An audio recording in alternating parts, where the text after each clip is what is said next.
Union নির্বাচন আসছে আগামী কয়েকদিন পর। আমি চাই আমি যেভাবে নির্বাচিত হয়েছি 19টা ইউনিয়নের চেয়ারম্যান সে একইভাবে নির্বাচিত হতে হবে।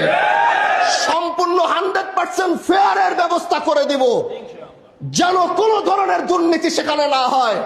যে যোগ্য এলাকার জন্য যার দরদ আছে মানুষ তাকেই বেছে নিয়ে আসবে।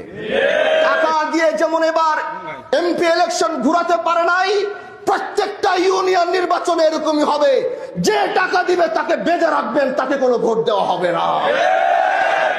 এলাকায় যে দরদ নিয়ে কাজ করবে, সে গরিবের ঘরের সন্তান হতে পারে, তার নুন আনতে গেলে পান্তা ফুরাইতে পারে, কিন্তু তার ভিতরে সদ আছে, তার ভিতরে ন্যায় নিষ্ঠা আছে, তার ভিতরে দেশের জন্য মায়া আছে, দেশের মানুষের জন্য মায়া আছে।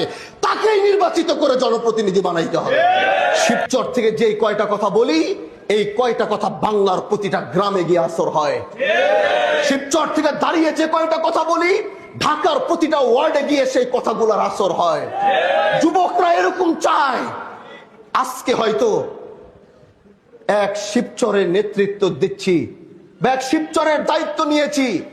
আল্লাহ যদি কখনো চায় হয়তো গোটা বাংলাদেশের নেতৃত্ব দেওয়ার জন্য সরকারি যত টাকা আসবে পাই টু পাই এলাকার মানুষকে বুঝিয়ে দিয়ে যদি কোনোদিন যেতে হয়, প্রত্যেকটা পয়সার হিসাব দিয়ে দেশের মানুষকে তারপরে যাব।